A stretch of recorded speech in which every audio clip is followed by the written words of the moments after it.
people say Aaron Rodgers is great, they don't do him justice. He's historically great. When I think of the greatest, I think of a man called Aaron Rodgers. And good for him. No pressure now. Aaron Rodgers is going to be a Jet. It is official. If Rodgers comes to New York City and wins in this town, it'll be one of the greatest accomplishments, and the rewards he will reap from capturing that glory in this city, oh my Lord, it don't get much bigger than that.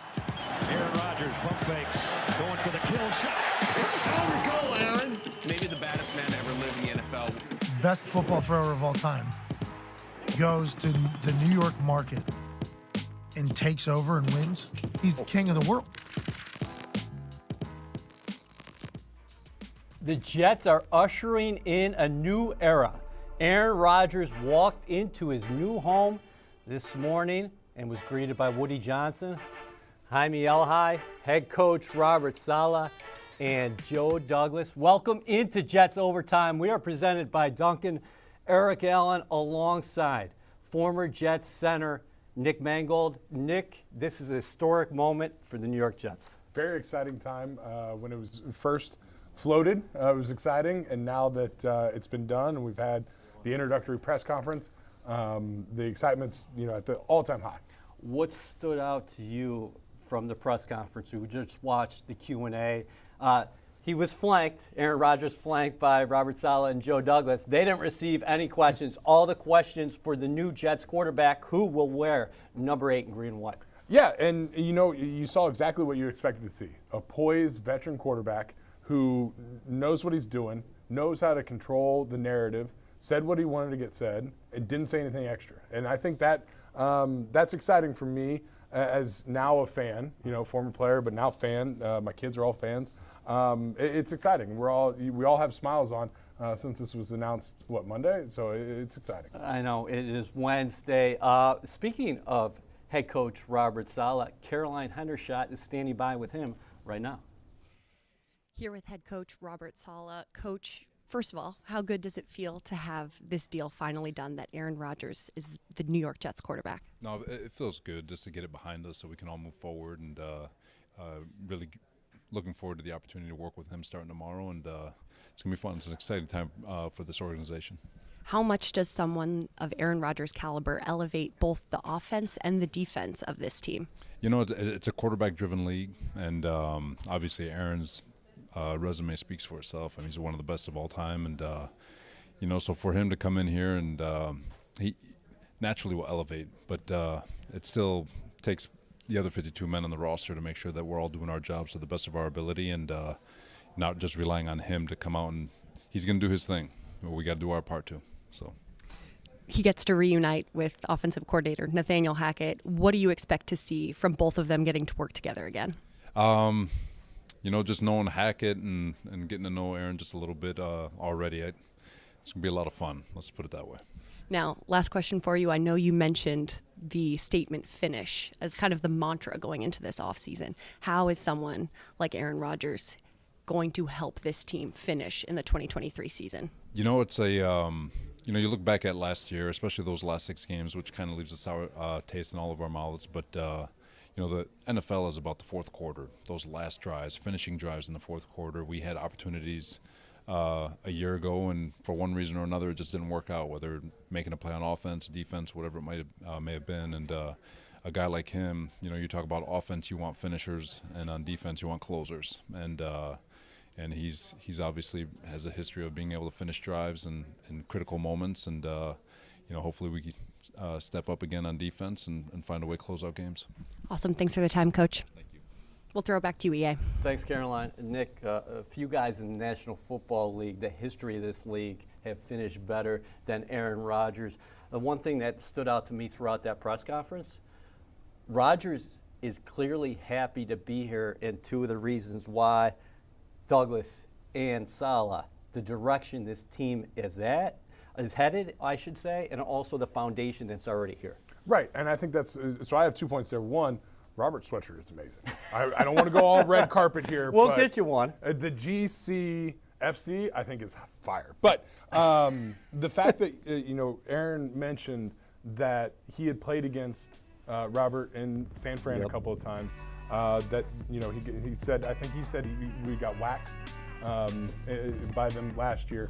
That shows that he feels something here happening here in New York, and that's exciting for me as a former player, that somebody of his caliber came out and said, I want to play for the New York Jets.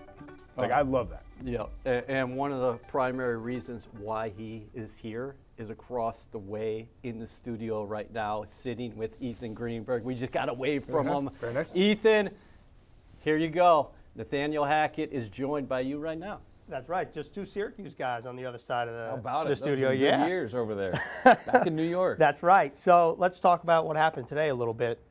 Aaron Rodgers, in his press conference, says you're a big reason why he's here. Now, from your perspective, or let's say from a fan's perspective, it's obvious to see why Aaron Rodgers is so great. But from a coach's perspective, through the lens that you watch Aaron play football, what makes him so great? By far, it's his ability to see the field.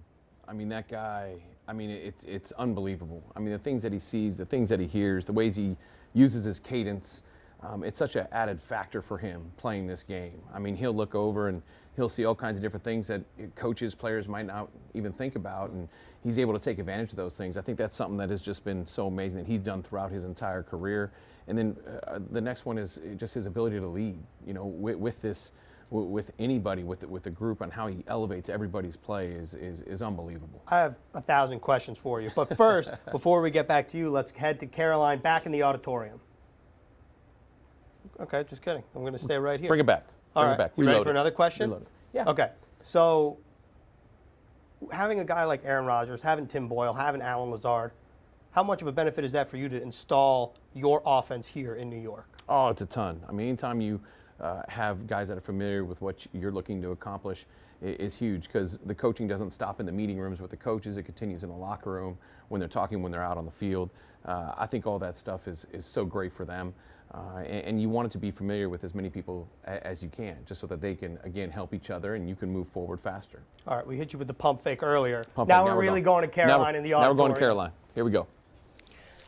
Now joined by quarterback Aaron Rodgers. Aaron, first and foremost, welcome to the Jets. How does it finally feel to be able to say you're a New York Jet? Well, like I said, it's surreal. I've been a part of one organization for so long, and that chapter was a beautiful chapter, but now this is a new adventure, a new journey I'm excited about. It's going to take some getting used to, for sure. Obviously, I got a lot of people to meet. Got to get to know my surroundings, but this is a really crazy, fun, exciting, surreal day. So it's there was a time where we didn't know if this was going to actually happen. So when everything moved so quickly the last couple of days, it's been fun to start to dream about run out of the tunnel, wearing the colors, changing my number and all that, and just being a part of this special franchise. At what point did you know that the Jets were the right fit for you?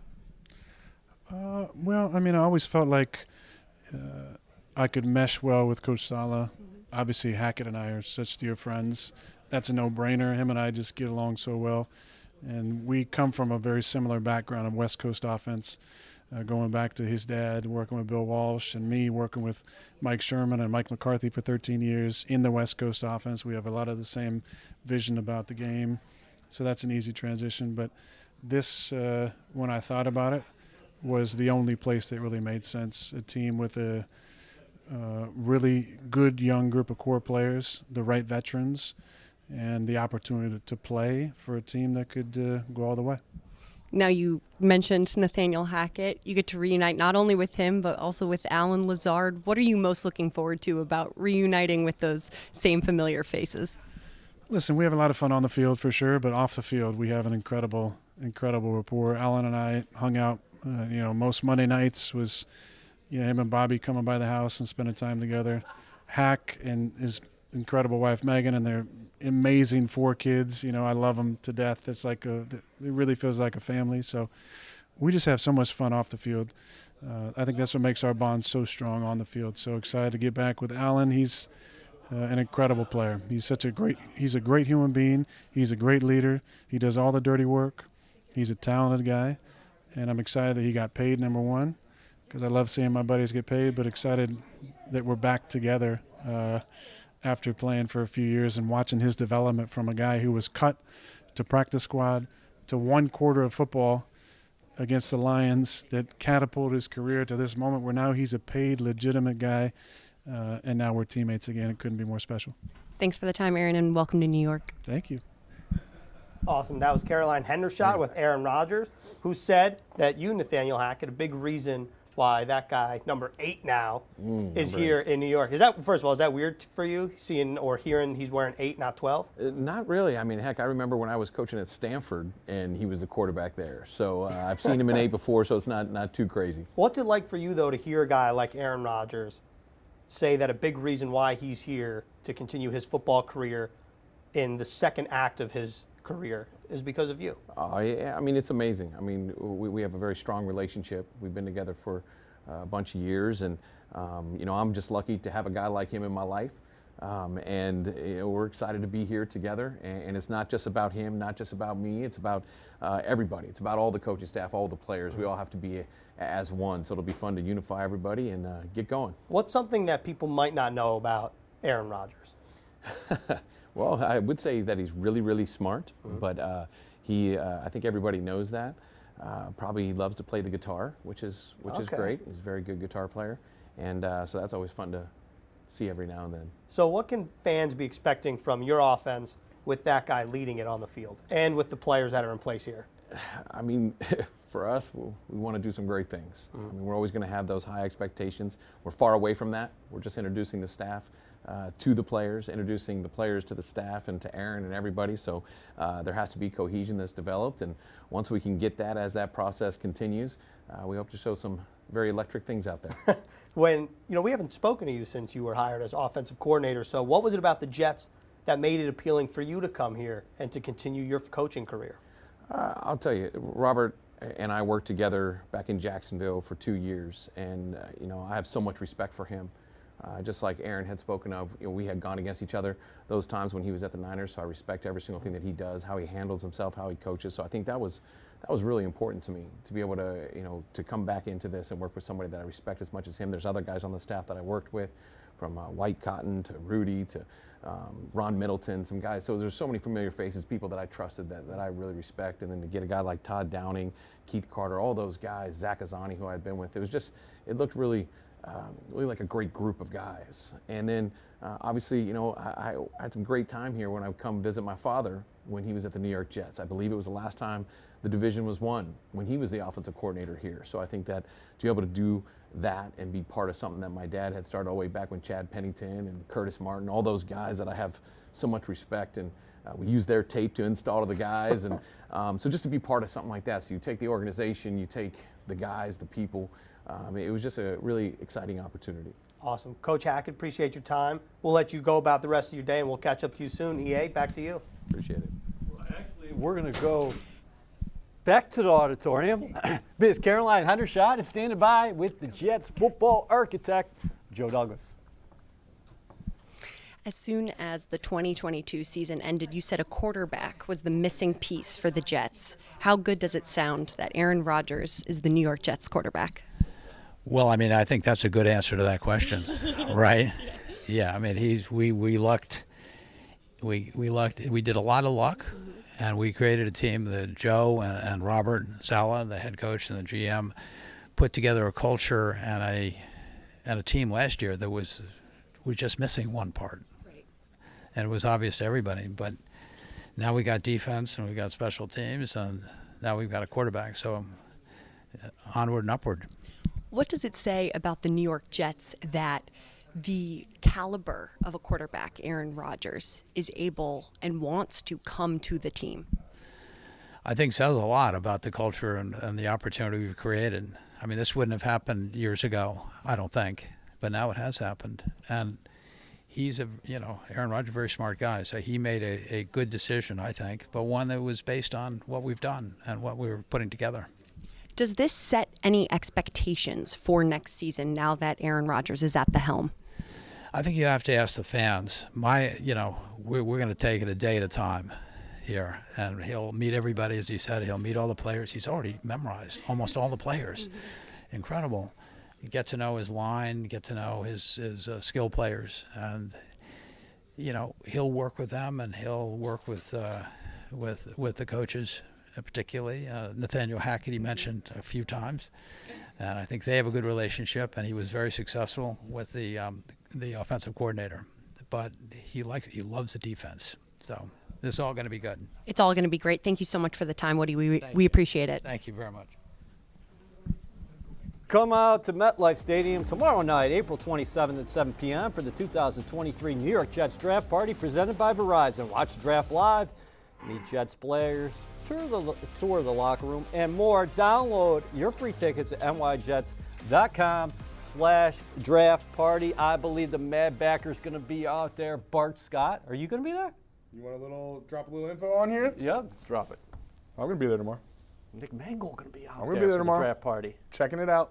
Number 15 overall, the Jets now have the first. Number 15, that's exciting. Yeah, in the first round because they moved back to a couple slots. Back two, which really, I think when you hear the pundits talking about the capital that was given up for Aaron, the switch from 13 to 15, I feel wasn't that big of a deal. In my Jet fandom world, I don't think it was that big, and I think the compensation that we're looking into going into next year's draft, if Aaron Rodgers plays at a high level, I think we're pretty happy to give up a first-round pick instead of a second-round pick. So that's what I'm saying. I would agree with that. We're going to break down that trade in a little bit as far as compensation is concerned. But the guy who made that trade, that's Joe Douglas. I think it's not Woody Johnson. It's Joe Douglas, and Caroline is with him right now. Yes, you're with GM Joe Douglas. Joe, what did all of this trade entail between the communications with Aaron Rodgers and the negotiations with the Packers? It was a lot. Started in January and culminated on Monday. So a lot of conversations, a lot of travel, a lot of good dialogue. But ultimately, we were able to get this deal done and get Aaron in the building today. A Hall of Fame quarterback is a little surreal. Were you sure all along that this deal was definitely going to happen, or were there any times that it wavered? Yeah, I don't think you're sure about anything until it's finally done. Obviously, you felt good about him wanting to be here, but you're never sure until it's done. And so when we were able to finally agree to terms on Monday, that was a great feeling. How does adding someone of Aaron's caliber affect this team and next season? Yeah. Obviously, Aaron's an unbelievable player, and Aaron sets a high standard for himself, his teammates, the entire organization. And so, it's great to have. It's going to be great to have him around a bunch of first, second, third-year players, help them develop, help them grow, and get to know them. And I think it's going to energize everybody. You spoke last spring about playing meaningful games in December, and you guys did that last year. What is the expectation for the team this year? Look, I think we're going to take it day by day. Obviously, when you add a player of this caliber, there's going to be certain expectations by other people. But we have to get together. We have a lot of work to do. We've got to come together, gel as a unit, and obviously there's an adjustment when someone's at one place for 18 years. So we want to get Aaron here, get him comfortable, get him around his new teammates, and help get him comfortable and help get him to a good place and his teammates to a good place so that we can hit the ground running when training camp starts. Well, we're looking forward to training camp. Thanks for the time, Joe. Yep, thank you. Great job with the interviews, Caroline. You are watching Jets Overtime presented by Duncan. Eric Allen alongside Nick Mangold. 2008, the Jets traded for a former Packers quarterback. That was Brett Favre. Joe Douglas just talked about raising the standard. When somebody like Rodgers, or in your case, Favre, walks in the locker room, what changes? I think first and foremost, that you have a Hall of Fame quarterback coming in, and that now not only are expectations higher, but it pushes you to do better. It was one of those things when we were coming off a 4-12 season. Chad Pennington had gotten hurt. He was still rehabbing. And so when we made that trade for Brett, it kind of took us all a little bit by shock. I think it's very exciting to me that this has happened in April and not August when we were in Cleveland. For a preseason game. Yeah. So I think that is definitely going to be a help. But it was really neat for me as a younger player seeing Brett Favre come in, a guy who I watched growing up, and knowing his greatness and seeing, all right, now I get to play with him and learn from him and get to have that. And I think the big thing that it comes down to, and I think Woody kind of mentioned a little bit, as he was talking about getting to know his teammates and meeting the guys and everything, the offensive line. And this is a big thing for the offensive line, because now they know that they have a great task to protect Aaron Rodgers and understanding that assignment, but also know that, you know, he's going to make them better. Yeah. Like, he's going to get them out of hard spots. And so it doesn't have to be perfect, but in their minds, they're going to want to protect that much more. And so I think that elevates everyone. And I'm excited for the younger guys to get to see this guy come in, a strong veteran who has done this for 18 seasons, knows what it takes to win, has won the Super Bowl, and to be able to learn. And really, I hope everyone in the room, from from the intern equipment guy all the way up to even Woody, take something from Aaron, who's done this at a high level for so long, and take something away from his experience here.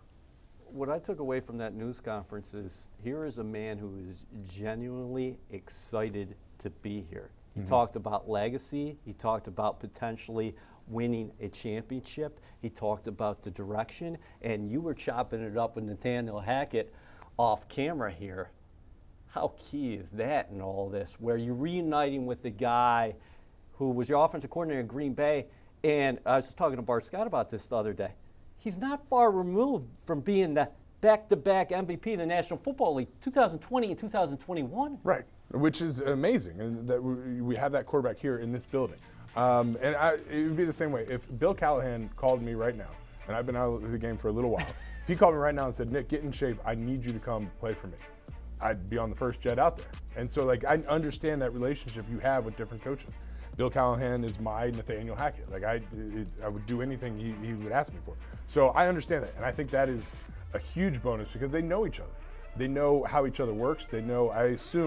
I'm assuming. So this is what happens when you assume. We all know, but there's a lot of hijinks between the two of them. They seem very friendly, and that deflates some of the struggles that you can have during a season, because the season is long. 16 games, 17 games now. 17 games. Is long. Yeah, 17. We've switched. 17 games is long, and so there are times where it's like, all right, we need to get out of this rut, or we need to do something. Those two have a relationship that they can get out of, and I think that is something that's huge. Yeah, no doubt about this. This is one of the most accomplished players ever in the National Football League. 4-time Pro Bowl, All-Pro selection, first team All-Pro, 10-time Pro Bowl selection, 4-time MVP, of course. The other thing about Rodgers is just amazing, is that everybody thinks about him as a gunslinger, but his touchdown to interception ratio, best in NFL history. Also, the first player in NFL history to 300 touchdown passes, the first player in league history to 400 touchdown passes. But so he not only puts points on the board, but he protects the football. I remember watching, this was years ago, we were out as an offensive line, and it must have been either a Sunday night after a game or a Monday night, and the Packers were playing. And this was in 2010, 11, 12, somewhere in that range. And I remember watching Aaron Rodgers playing in that game, and he was smiling before throws. He knew the defense that he was going against and picked them apart. I think he threw for 400 yards or something ridiculous. And watching that happen, it was like watching a beautiful maestro. He was coordinating it, pointing people in the right direction, changing it and moving things, and it was like, that is the quarterback. Yeah. That's the guy that, and he's smiling the whole time doing it. And so I think he still enjoys the game. There was talk of, I think one of the reporters asked about retirement, and it appears as though he still really enjoys the game, and that's a big key. And his talking about the younger players here, the core players that we have, we had the offensive rookie of the year, defensive rookie of the year, and having those younger guys, I think, will add to his excitement into it, because they still have that pure enjoyment of the game, and I think it's going to come together really well. All right, for more on the conductor, who is Aaron Rodgers, here's Brian Baldinger, our mad scientist, in the film room. The 4-time NFL MVP is an official member of the New York Jets, and he's still one of the greatest quarterbacks in our game today. We've handpicked some of Aaron Rodgers' greatest moments as a quarterback in this league to see how his talents will fit into Robert Saleh's offense and really to get inside the mind of Aaron Rodgers. Rodgers and the Packers still all 6 timeouts between the teams and the 2-minute warning. Rodgers finds Watson into Chicago territory. Now, you watch Aaron Rodgers and you watch him at the line of scrimmage right here. He's going to recognize man coverage right here. And watch what he does. He's going to put his hands up to his helmet right there. And now you watch these 2 receivers on the outside right here and watch them both tap their helmet just the way Aaron Rodgers did. Okay, so everybody's in sync now.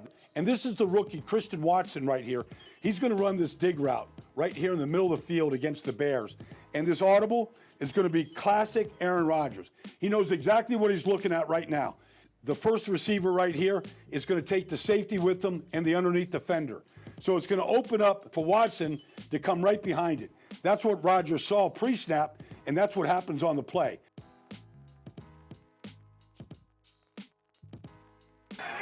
Third down and goal for Green Bay. Rodgers going to throw it. Fire, and it's caught. Touchdown, Adams. All right, this is classic case of Nathaniel Hackett going, all right, man coverage right here, right? So man coverage on this particular play, you have Jalen Ramsey right here against Davante Adams, man coverage. So watch Davante. He's going to go in motion now, and then Rodgers wants to bring him back across the formation. And he knows right now Jalen Ramsey is not going to be able to get over the top in time. So it's like turning a double play here to Aaron Rodgers. He knows that Jalen Ramsey isn't going to get there in time.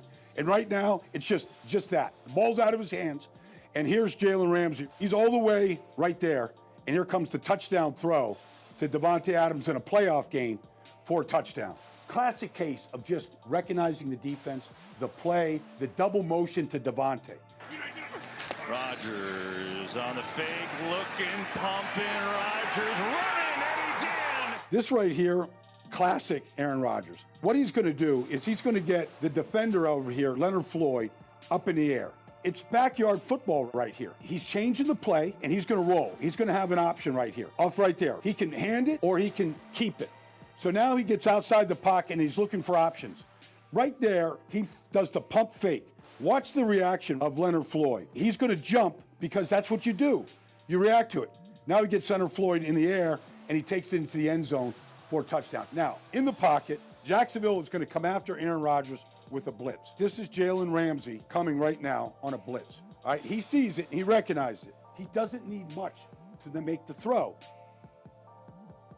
And there's Jalen Ramsey grabbing to Davante Adams for a touchdown, being grabbed and pulled to the ground. Look at how much zip he gets on the ball to find his favorite receivers, Davante. Steps away, in trouble, throws as he's hit, and it isn't caught. It is touchdown. You're watching Jets Overtime, presented by Duncan. Eric Allen and Nick Mangold here in the studio. Tell you what, the numbers that Rodgers accumulated with Hackett, just incredible. Okay, you're talking about 111 touchdown passes and 13 interceptions in 48 games. Not bad. Yeah, not bad at all. Not too shabby. What do you think about what you saw on film? You've been watching Aaron Rodgers for close to a decade now. Mm-hmm. But just as the way Baldy broke the plays down, what stands out when you just watch him orchestrate again? It's the experience, and it's his physical abilities matched up with his mental abilities. You know, you saw the one play where you had the wide receiver go across formation, come back against man coverage. The way that he was able to get the snap and get the ball out of his hands before the DB could get back over there, I mean, that's beautiful because it takes the mental know-how to know that DB is not going to be able to cover him, and then the physical ability to get the ball and get it out that quick. That's where you see a guy who's just working. He's moving all the pieces, moving the chessboard around to win the game. You know who's working? Ethan Greenberg. No He's way. Across the way. Veteran quarterbacks recently, and I'm talking about elite veteran quarterbacks, Ethan, they've experienced success on their second stops. Yeah, the second act I feel like has been pretty popular as of late. If we're taking a look at the most recent ones, at least the famous ones, let's just start with Matt Stafford, okay? Think about what he did with the Rams in his first year there. Same thing with Tom Brady a couple of years ago with the Bucs. Peyton Manning, Brett Favre, you guys were talking about him. Joe Montana back in '93 with the Kansas City Chiefs. And you take a look at the record the season before each of those quarterbacks got to their new teams, all right? That is a combined record of 39-41 from Stafford all the way down to Montana. Then you look at the record in their first year, 12-5, 11-5, 13-3 with Manning and the Broncos. That combined record is 56-25 between all these new quarterbacks in their first year with their new team. Obviously, that's what Jets fans are hoping for with Aaron Rodgers. Now, I wanted to point out in particular Tom Brady and the Tampa Bay Buccaneers. Not because Tom Brady used to play with the Patriots. There are some eerie similarities between the Tampa Bay Buccaneers of 2019 and the 2022 New York Jets of last year. Rich Cimini put this out there. Bucs 12-year playoff drought. Jets current streak, 12-year playoff drought. Win total for the Bucs in 2019, 7. Jets win total last year, 7. Of course, Tom Brady wins the Super Bowl in his first year in Tampa Bay. We'll see what's in store for the 2023 New York Jets. And then you guys were talking about Brett Favre earlier. The Favre-Rodgers comparison, they're kind of freaky when you look at the MVPs, the Super Bowls, the postseason records, the age in which they were drafted, or a first-round quarterback was drafted to replace them, and then the age in which they were traded to both the New York Jets. So some comparisons there that are kind of freaky too. And Nick, you guys were talking about the aura that a Hall of Fame quarterback walks in with. But when you're a young player in the locker room, like you were, Nick, when Brett Favre was here, what were you able to learn from Brett that maybe a young player in this Jets locker room can learn from Aaron? Hold on. Just 1 second. Okay. Hey, listen. Fans, you got to be there for every unforgettable moment this season with Aaron Rodgers and the Jets. Lock in your seats at nyjets.com/season tickets. The floor is yours, my center. Well, now I've already forgotten the question. Jeez. No, so I think that the big thing that you take away from a veteran quarterback, especially a Hall of Fame quarterback coming in, there's age difference. And that's the first thing you look at. It's like, all right, listen, this guy coming in, and I was 24 at the time, 23, 24. Young Paul. And just a wee young whippersnapper. And Brett was 40. And I was like, I have nothing in common. We're 16 years apart. Like my little sister is 16 years apart from me on the younger side. And I was like, I love you. You're my sister, but I don't know. We don't have much in common. So I get it. I understand it. So there's not going to be this. I don't think there's going to be this rah-rah, like, brotherly love, like, hey, we're hanging out, we're going to the same clubs, we're doing all this stuff, because it's different. It's 16 years. What you are going to learn is the way to handle yourself during practice, the way to handle yourself during meetings, the different adjustments that can be made within an offense. I think it's going to be interesting having Aaron coming here with a coordinator who has worked with him before and meshing on the same offense. When Brett came to us, we had Brian Schottenheimer. Yes. And so that was a little different, Brett coming in with the West Coast offense, Brian running his style of offense and trying to mesh those two. You actually learned a lot more offense because they were going back and forth like the Rosetta Stone. Like, well, this means this and this means that. And, oh, well, they're actually the same thing. It's just named differently. And so it's all like the learning.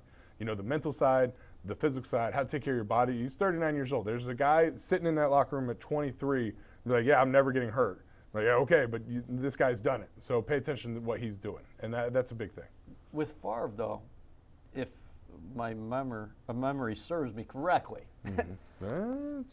you were starstruck when he walks in there. Yeah. You were a little bit nervous. I remember training camp practices at Hofstra, and the place was literally, the earth was moving. Right. And you said hiking the ball, you felt that a little bit to begin with. And then you got over the nerves, and obviously that relationship developed. You guys started 8-3 that year. We did. We were on a good roll. Unfortunately, it didn't work out so well. You put up the graphic, and it's 9-7. It really doesn't say what.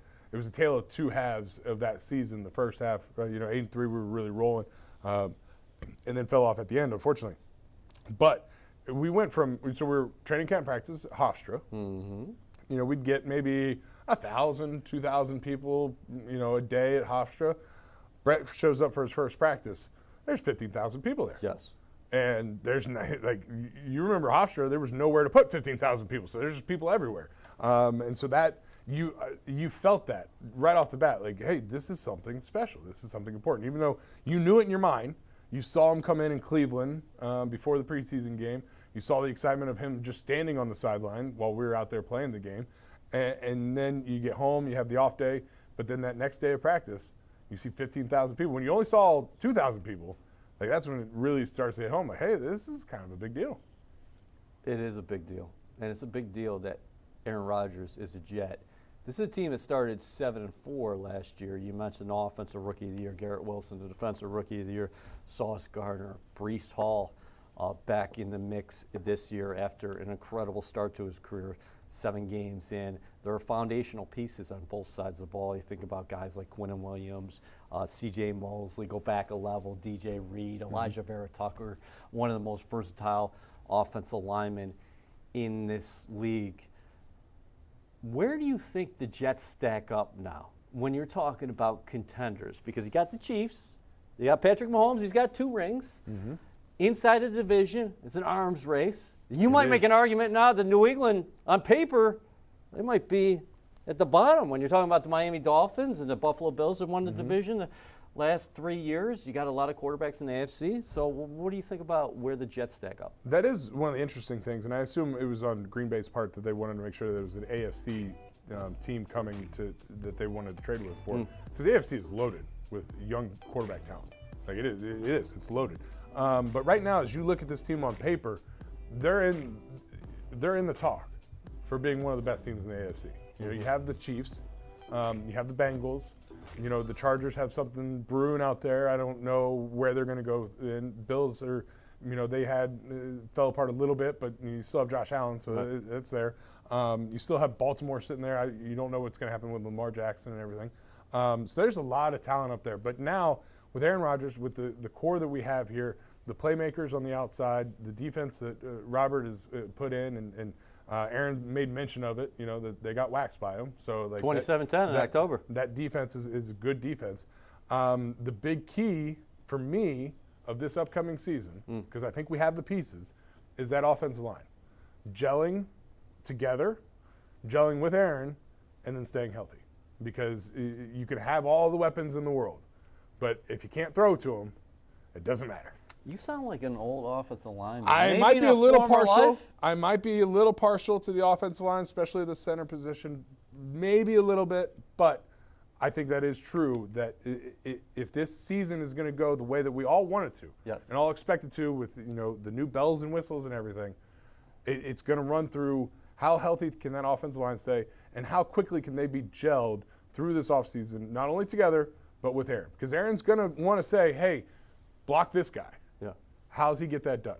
And if the guys aren't gelling with that, it's not going to matter, because Aaron's going to have his own language. He's going to work with Nathaniel. They're going to be able to talk it out, and you need to be on the same page, because that happens. Before we throw it back to Ethan, do we have to? Yeah, we do. Okay. He's on the payroll as well. How much will he help? Whether it's a young center, veteran center. Obviously, the Jets just re-signed Connor McGovern. Wes Schweitzer, most recently with Washington. He made 24 starts the last 3 seasons. You got Tristan Colon here. We'll have to see how that all plays out. And the draft is obviously starting tomorrow night. But what does a guy like Rodgers do for the line when you're talking about protections and getting everybody aligned? He's going to put them in the best position possible. So that's one of the things that I think gets taken for granted with the experience of a veteran quarterback. Is he's seen everything. And with his film work, he knows how to watch film. He knows how to pay attention to what's going on. He will be able to tell the guys up front exactly what he wants them to do. And as long as they do that, he knows where he's either hot, where free runner's coming from, what he has to worry about. So it all kind of works together. And I think it takes a lot of pressure off, whether or not it's a veteran center or a younger center. It takes a lot of pressure off that guy, because now you're just relaying what the quarterback wants instead of trying to decide, working in tandem. Now you're kind of like second in command. Right. So that is definitely a big difference, because I remember when Favre came in, it was the same way. He would sit back there and be like, hey, I want you to block this way, block that way. And really? There's terms, and you have to get it communicated. But if he wanted to know that like his blind side was completely covered, he would turn us all that way and say, listen, I'm going to worry about whatever comes this side, that's on me. But as long as I know that nothing's going to touch me from this side, I'm good. All right, you are good. He was good. He was good. Aaron Rodgers is good. So is Ethan Greenberg. What do you got for us?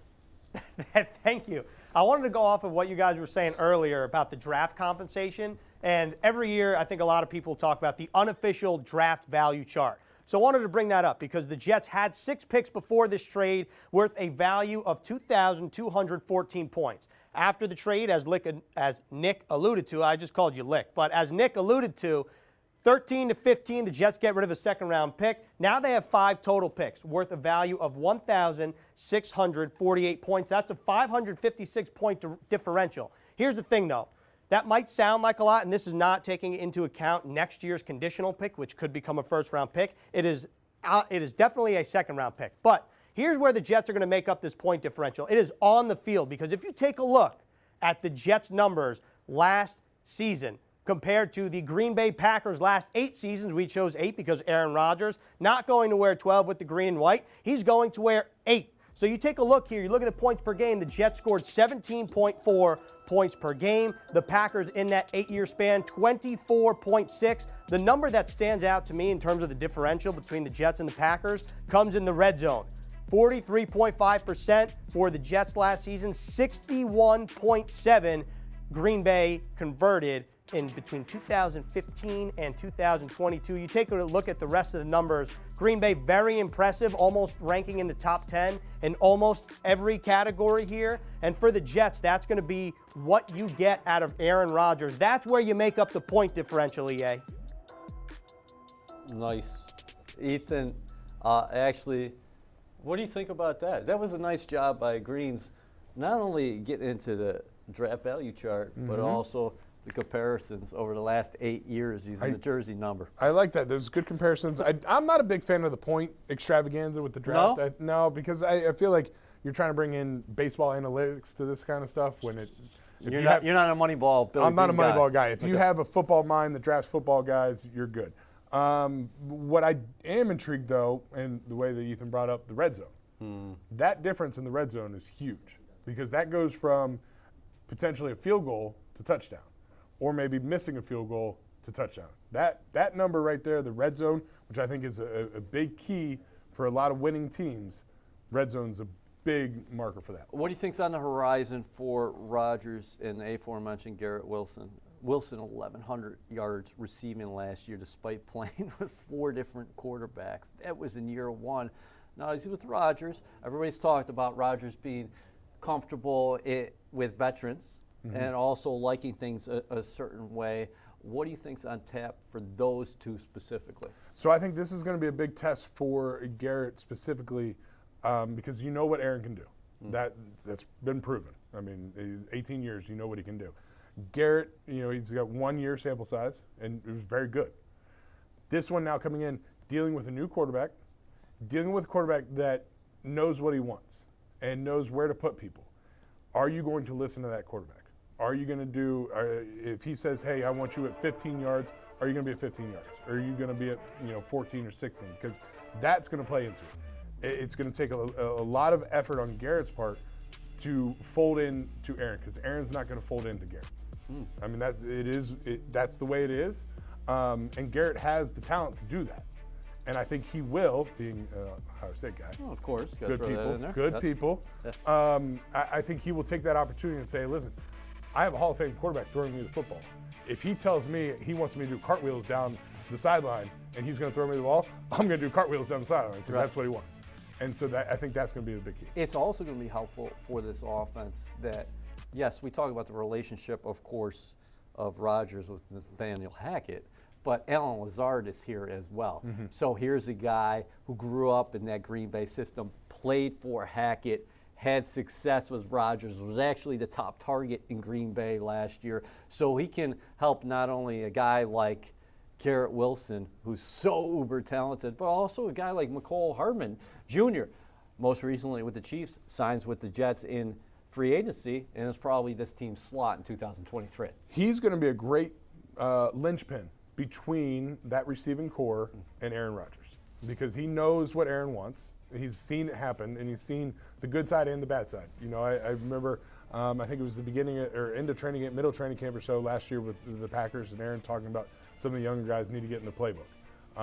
And so I think Allen will have that opportunity to say, hey, listen, here's what we need to do. Here's how it needs to be done. Yes, I think it's going to be open communication between all the receivers and Aaron, and I don't think there's going to be anything like that. But I think it's going to be a great lean on, hey, Aaron told me to do this. What's he mean by that? And it gives the younger guys the opportunity to say, instead of being like, oh, I'm not going to ask Aaron a stupid question because I don't want to look stupid in front of him, gives them an outlet for those stupid questions that aren't stupid, but maybe in their minds like, hey, listen, I can't ask Aaron Rodgers about that because that's a stupid question. How cool is that for you to watch these young guys, whether it be a Breece Hall or a Sauce Gardner or Garrett Wilson, take to social media over the past couple months and talk about their excitement regarding a guy like Rodgers?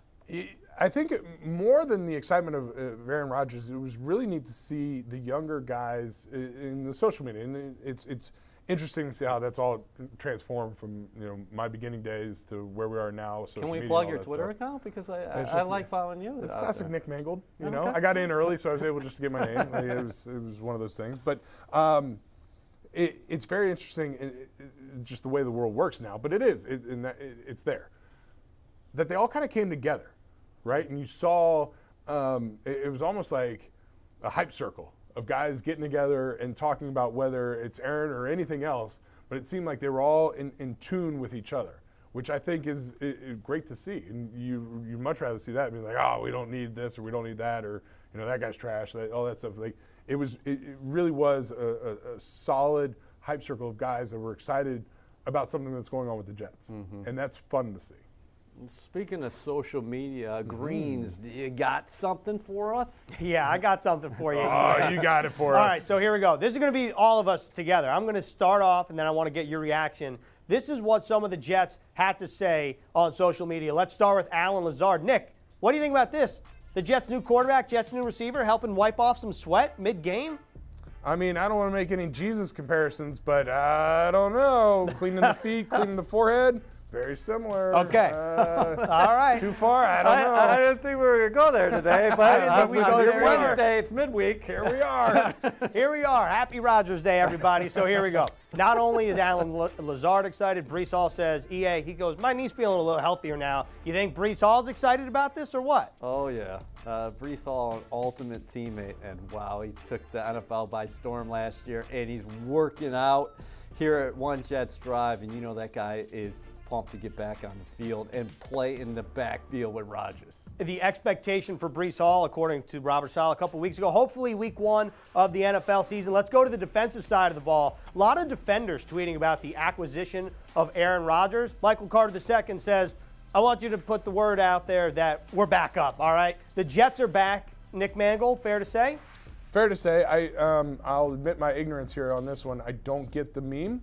But I do understand the sentiment of it, so I'm going with it. Yes, back up, but now we got to prove it on the field. I have one critique of this right here of Michael Carter II. It's the old logo. I know he probably didn't make it, but that's an old logo right there. Of course, you're going to This is the new Jets. Yeah. These are the new Jets. We need the current logo. That is not it. Great meme usage. Idris Elba, shout out to you. We're going to keep it on defense.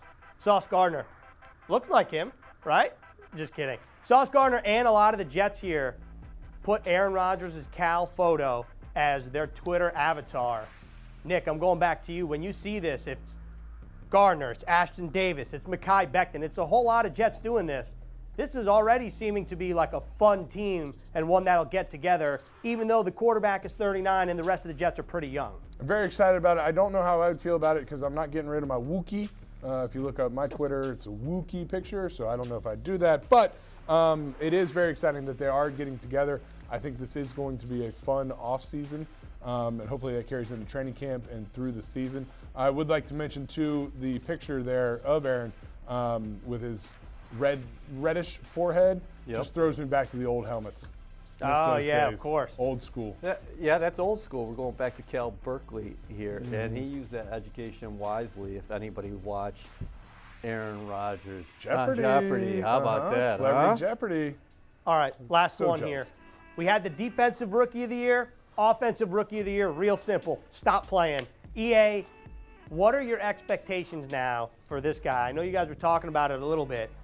I know a lot of Jets fans are saying, okay, Garrett wears 17, Devontae Adams wore 17. Ooh. Both played with Nathaniel Hackett. Now Garrett's playing with Nathaniel Hackett. I feel like the expectation is for Garrett Wilson to skyrocket in 2023. Ethan and his connections. Yeah. Like, he's just finding all these little connections in there. We're weaving here. I'm just so impressed with Wilson, what he did last season, and his approach to now playing with a guy like Rodgers has been really good and encouraging. Like Nick just talked about, these guys, you felt the surge of, hey, let's get this thing done. Huh? What did they do with the cheesehead during the offseason there, Ethan? Well, let's rewind to Green Bay during the waxing that Aaron Rodgers was alluding to when the Jets won. Sauce Gardner, he told this story on the New Heights podcast with the Kelsey brothers. There was a fan who stole a cheesehead off of a Packers fan. A Jets fan took the cheesehead off a Packers fan, tossed it to Sauce. Sauce puts it on. The iconic photo of Sauce running off Lambeau Field with a Jets victory with the cheesehead on. Alan Lazard was actually the one who tried to knock it off of Gardner as he was exiting Lambeau Field. Didn't work out, puts on the cheesehead. But in the offseason, as, I don't know, would you call it like a recruiting tactic? Sauce Gardner goes, you know what? I'm going to burn the cheesehead to make amends. So Sauce Gardner, alongside Garrett Wilson, the Offensive Rookie of the Year, and Breece Hall, who likely would have been the Offensive Rookie of the Year had he not gotten hurt, burned the cheesehead together to make amends. And here we are today, a couple months later, welcoming in Aaron Rodgers as the new quarterback of the New York Jets. So I don't know if one is related to the other, but if it is, it definitely worked. Couple of points I have for that. All right. A, we do not condone stealing here, the New York Jets. No, we never have, frankly. Nope. Even going back to the days you were drafted, we never did. No. And secondly, is burning the cheesehead the way to bury that hatchet? I don't really know the right approach there. I don't know either, because I feel like burning the cheesehead just seems meaner. You don't know. I don't think anybody's got a problem with the Packers. No, not at all. I think it's funny. It's more like saying goodbye in a bonfire kind of way, maybe? Yeah, maybe. I don't know, like a nice pyre, perhaps. Yeah. But what I find funny about this whole thing, and I know I live in a different bubble of the Jets world, but like all the talk has been, obviously, I feel like the Jets are excited about Aaron Rodgers, and Green Bay is just kind of like going along. And then the other team that is very happy about it is the Chicago Bears. Yeah, because they finally got rid of the bear killer. You go, but it's like it's so funny. Like everyone else, it doesn't seem anyone cares, but those three teams. I think it's a fair point. I think Wikipedia wrote at some point somebody went in there with the entry as far as the Bears are concerned, and they wrote the owner of the Chicago Bears was Aaron Rodgers. Yeah, that's so right. they're doing as much of a dance as Jets fans. Hey, speaking of dancing, tomorrow night you will be dancing at MetLife Stadium. I don't know if I'll be dancing. Well, I'll be smiling. Okay. 2023 draft is upon us. It is. There's a lot going on today for drafting tomorrow. There's a lot going on. As we look at the Jets draft capital, 5 picks in all right now. Mm-hmm. Joe Douglas, he's been known to make a trade or two on draft nights, or draft weekend, I should say. And so that probably won't stay the same. But when you're looking at 15, and you mentioned to me offensive line, any of those guys jump out to you right now? So I'm intrigued to see how this draft goes, because I have always been a proponent of always drafting offensive line. I don't know why. It is what it is. But I do have full faith and confidence in Joe Douglas going out and getting a talent that we need. And I'm not saying he's going to get out the best player available. Okay. And I don't think he's going to go out there and get the exact position and be like, listen, we need a defensive end, so I have to go get a defensive end. But he's going to go get the best talent that is available to him. And that excites me. As a former player and fan, I love the direction, just like Aaron was talking about, this team's going between Joe and Robert and the way that they're molding this team and building this team. So I have every confidence in the world that whatever we do, and I would say draft every first-round pick should be an offensive lineman for here on out. I know you can't do that, but that would be my goal. But I know if we don't, we're getting a great talent. Just got a great talent in Aaron Rodgers. Mm-hmm. Jets haven't been in the playoffs since 2010. You were part of that team. Yeah, it was a while ago. You're part of the team in 2009. How big of a moment is this for the entire franchise and the fan base? Because you're a guy who only played with one team, and you made your home here. When I talk about Nick made his home here, he's at the facility all the time, not only just eating soup in the kitchen, but you live down the street as well. It was cream and broccoli day. Okay. I had to come in early. All right. Yeah, I mean, we stayed right here. We're local. It's where we made our home. And so I think for me, this is an amazing moment for this franchise in April. There's a lot of work that has to be done. And I know fans and everyone included are riding high, as they should be. But there still is a lot of work to be done through this offseason, talking OTAs, workouts, mini camp, into training camp, into the regular season, God willing, the postseason and a run there. So I love the excitement. I love where we are. I'm right there with everyone else. I'm just as giddy as anyone. But I also know in the back of my mind that there's a lot of work that still has to be done. And that work, it's not going to just magically happen. They can't just go out there and be like, well, we have Aaron Rodgers, so we win the game. Right. Still got to play the games.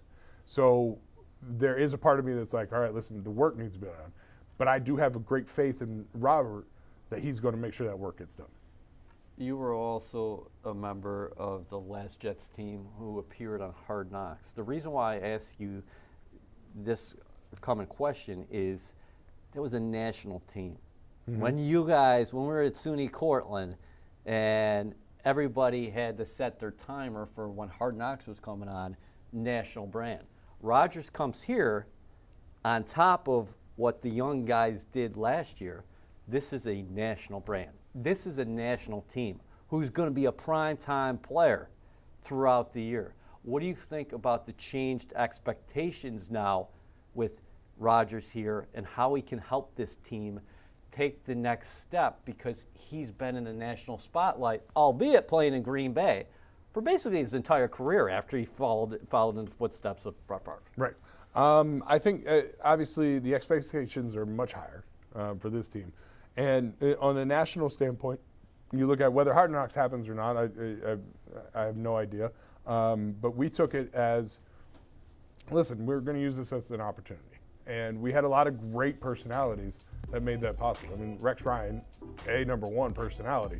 That's going to get ratings no matter what you do. Like you put a camera on Rex, you're going to get a great show. Mm-hmm. Like that happens. So what it's going to do is going to elevate not only Aaron being in New York, that is your storyline, but there's a lot of younger guys who are now going to get a lot more airtime because Aaron's in New York. And you're going to say, hey, look at Garrett Wilson. Yes, he won the Offensive Rookie of the Year, and I think everyone should nationally know him, but they might not. Now they will. And so I think that's going to be a big thing, even on the defensive side. Sauce Gardner, yes, everyone, you would think nationally he would be a name that people would know. Now, definitely, because Aaron's in New York. How cool is the competition going to be on the practice field when you add Rodgers to the equation? Because this defense was top 5 across basically every metric last season. Now they're sitting there, and in the summer, on those dog days, they're going to be going toe-to-toe. Yeah, I think I'll have to get back for some more training camp practices this year, because I think it'll be fun to see. Because you look at it and you have a great defense, which I assume is only going to get better with the draft and more time in the system. And now you have great offensive weapons with a Hall of Fame quarterback. There's going to be some great matchups, and it's going to be fun to watch those two go against each other. And I hope that being able to go against each other makes them that much better going into the season, where you get into a game, you're like, well, I'm glad we're playing somebody else because that defense is a terror. Yep. Or defense is like, oh, thank God we don't have to go against Garrett Wilson this week because we got somebody else. So I think it's going to be, in the long run, hopefully it's the old adage. I think it was either Bart Scott or Willie Colon, iron sharpens iron. Those two things going against each other make them that much better. Well, Aaron Rodgers has been carrying the sword throughout his NFL career. It is a new era here at the New York Jets. They have a surefire Hall of Famer who's going to lead them in 2023. It's been an unbelievable day here at One Jets Drive. It was great catching up with you. And fans, if you want to see the bearded man sitting to my left, he will be at MetLife Stadium tomorrow night. In person? With the man backer, with Bart Scott. Does he have to go? He's going. That's what they tell me. But that's going to be a great atmosphere. I love Bart. Who am I kidding? And then also, we will be live for special installments of Jets Overtime tomorrow night and Friday night as well. The draft is upon us. Aaron Rodgers is a Jet. What else can you say, Jets Nation? It's a good day to be a Jet. It is. Mm-hmm.